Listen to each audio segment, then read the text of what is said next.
What's going on, everybody? Welcome back to another video, and in today's video we're going to be talking about the latest film coming from A24 and Alex Garland, and that film is called Civil War. Written and directed by Alex Garland, this film stars people like Kirsten Dunst, Wagner Moura, Cailee Spaeny, Stephen McKinley Henderson, and more. So when I heard there was a new film coming from A24 partnered with Alex Garland, I was all in. Alex Garland is a director I've always appreciated, with the first film I ever having seen from him being Ex Machina, which absolutely blew my socks off, and I've loved that film ever since. And so I got to see this movie today, an early screening at an IMAX screening, thankfully with my buddy Rashad of Rashadji Reviews. We actually filmed a little bit of a out of the theater reaction that you guys can find over on my Instagram and TikTok right after we got out of the theater. I was going to film something here for this video, but I wanted to kind of make the two separate, and I do plan to do more out of the theater reactions, short and quick, that you guys can find on my TikTok and Instagram, so make sure you guys are following me over there for more videos like that. But you guys are here now to hear my thoughts on Civil War, which going into, I was really intrigued if I was going to enjoy this one or not.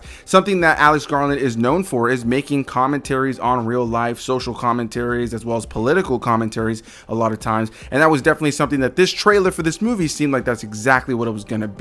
Now, for anybody who's unfamiliar with what Civil War is all about, or at least what the state of the world is in this movie, there is a full-on civil war happening in the United States of America, with the government protecting the president of the United States in Washington, D.C. But at this point, the government has kind of become a small faction amidst a country filled with multiple various factions, different states that are working together. They have their own militia, their own military that are literally seeking specific people out with differing opinions and killing them. And we just learned that pretty much there's a battle between the actual military, these various militia, and just civilians who are holding off their own areas and just kind of doing whatever they want.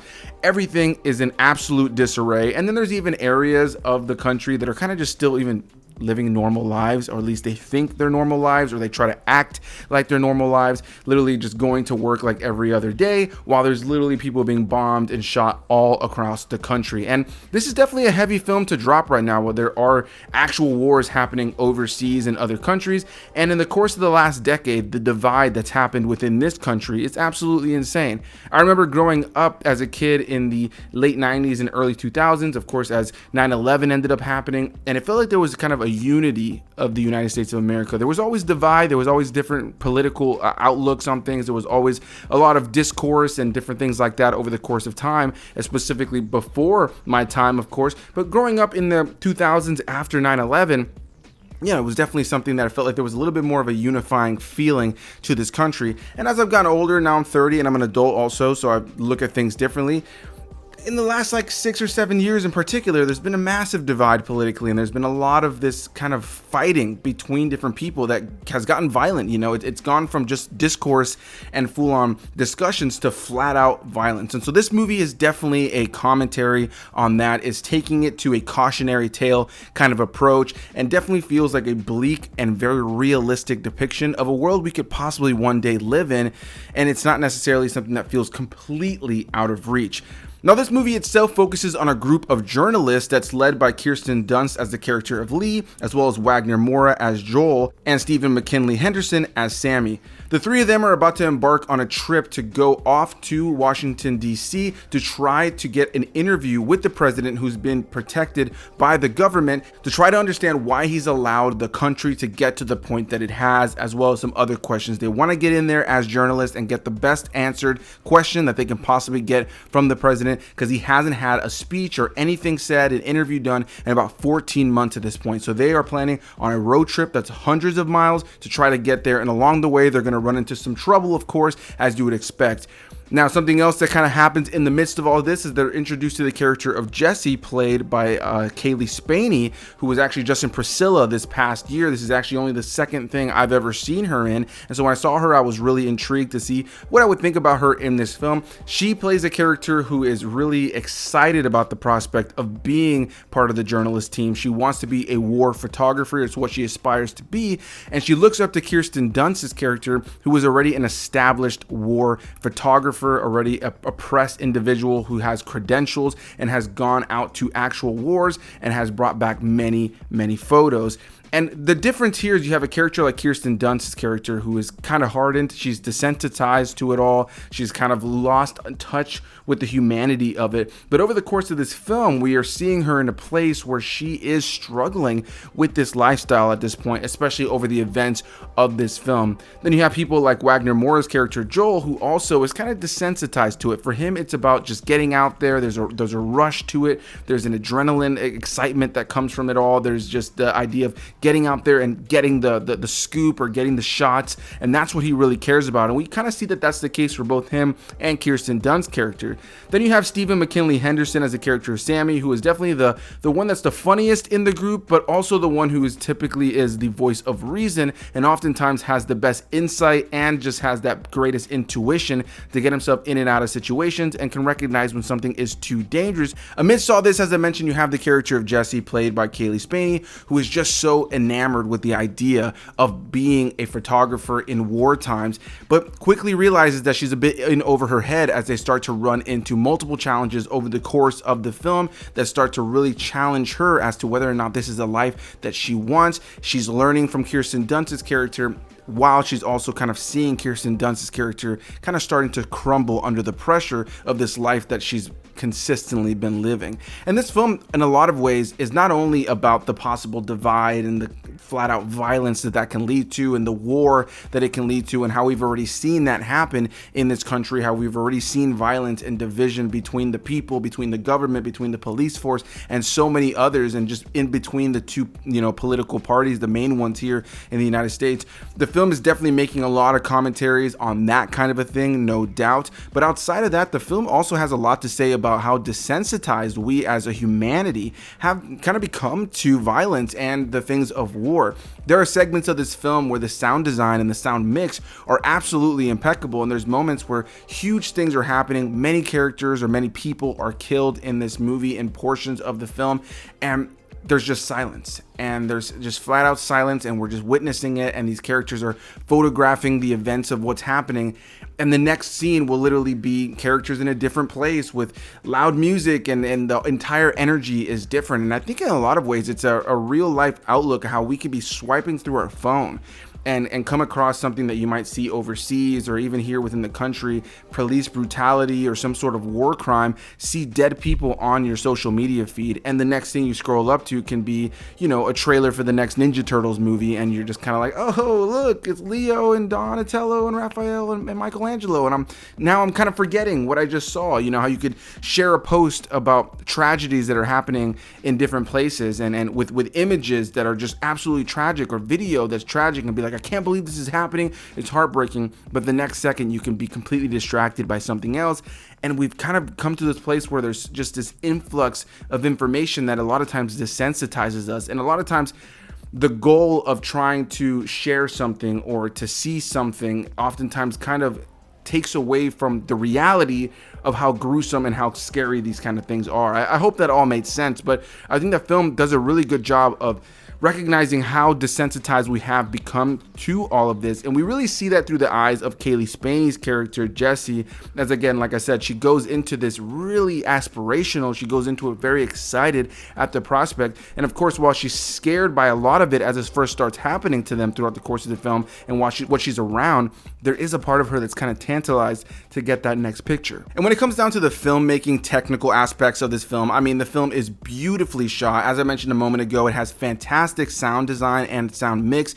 This is probably the first time in a while, and maybe it's because I saw it in an IMAX experience, but this is probably one of the first times in a while that gunshots have been actually horrifying in a movie. It's been a minute in a world where we have so many big over-the-top action films that are loud and bombastic and ridiculous, and you have all these characters with weapons and guns of all kinds and big machinery that we see in tons of movies. And there's been plenty of war movies that are also dark and bleak and have some serious things to say.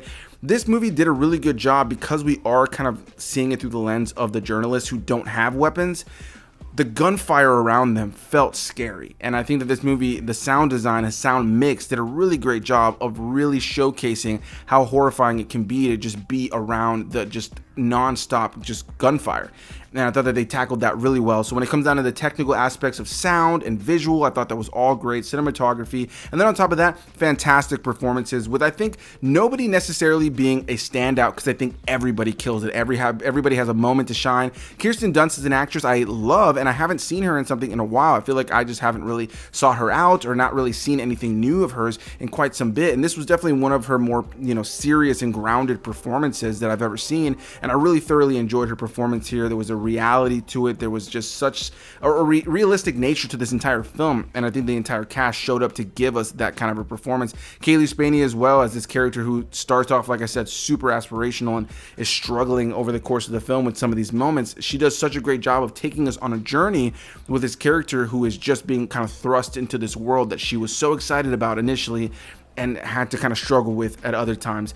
And then somebody else who just brought a lot of heart to the film as well was Stephen McKinley Henderson, who played, like I said, Sammy. I really enjoyed what he interjected to the film in terms of its overall tone and its messaging, and just, like I said, he kept it light at times. There was moments where he was a funny character, but also a lot of times where he was a character who brought a lot of heart and charm to the movie, and I thought his performance was great. But that is by no means in any way, shape, or form to not also speak on Wagner Moura. Like I said, I think the entire main cast of this film is fantastic, and the only other really big name that we see in this movie is the president himself, played by Nick Offerman, though his role is fairly limited. Outside of all those positives, when it comes down to the technical aspects, if I had to lean into any gripes, I would genuinely say that there was just a couple of moments here and there that I felt were a little too slow. This is a film that definitely needs to take its time, and by the time you get to the latter half of the film, all those slow moments really did build up to something really nice and impactful. While I'm not necessarily crazy about the way the film ends, I can understand what the vision was, and I think that the end is either going to work for you or not work for you, and I'm not necessarily sure whether or not it worked for me yet. I just saw the movie literally a little bit over an hour and a half ago, so this is something that I think will have to sit with me, and maybe on a repeat viewing, my outlook on the ending will change a little bit. But I do see the vision that Alex Garland had, and outside of that ending and a couple of moments that were slow, in the very beginning of the film, when they first start this road trip to try to get to the president in Washington, D.C., there are a couple of detours that they take throughout the course of the trip to try to get some of these great moments of press shots, and this is where our characters are starting to kind of introduce Jessie to some of the dangers that she'll be around. And sometimes it felt really integral to the story, like it was pushing things forward, and like it was very important for the character development of Jessie specifically. But there were other moments throughout the course of the film where it just kind of felt like a detour that kind of ruined the pacing and kind of slowed things down just a little bit too much. So ultimately, when it comes down to my gripes, I do think there was just a couple of moments where I felt a little bit too bored and I wasn't super engaged in what was going on, even if I could see what was necessarily being said or what the purpose was. There was just a couple of moments I would have trimmed out here and there. But ultimately, if you can't already tell, I thought this was an incredibly well-made film that has a very intense, dark, and passionate message behind it, and ultimately has a lot of social commentary on some very real things. The film is very dark and realistic and bleak at times, and oftentimes incredibly intense, especially in its last act. And I think it's a movie that's may bore some, but I know will at least intrigue and interest many others. And I think will, more than anything, at least open up a really honest discussion around the state of humanity, not just here in the United States as the movie takes place in, but the state of humanity. We're in a place now where differences of opinions are dividing people far more than they ever have. And maybe that's a bit of a dramatic statement because we've lived in times back in the day where people would just chop each other's heads off for nothing. So of course it's not on that level, but we're living in a time now where that kind of ability to just have regular discourse is starting to kind of fizzle out, and a lot of people would much rather scream at somebody or hit somebody or shoot somebody in this day and age than have an actual discussion with somebody about differences of opinions. And I think that this movie, like I said, is a cautionary tale of a possible future, and in a lot of ways, because it was depicted so realistically, it is pretty scary. So I'm gonna stop rambling now. Big thanks to you guys for watching. Definitely hope you guys enjoy the film if you check it out, and if you don't like the film, that's totally okay. Definitely want to hear what you guys have to say, so leave any and all comments down below. Is Civil War a film that's on your radar? Are you planning on checking this out, or is this a movie that you'll probably skip and it's not really up your alley? Whatever the case may be, leave any and all comments down below, and I'll see you beautiful people in the next one. Bye bye.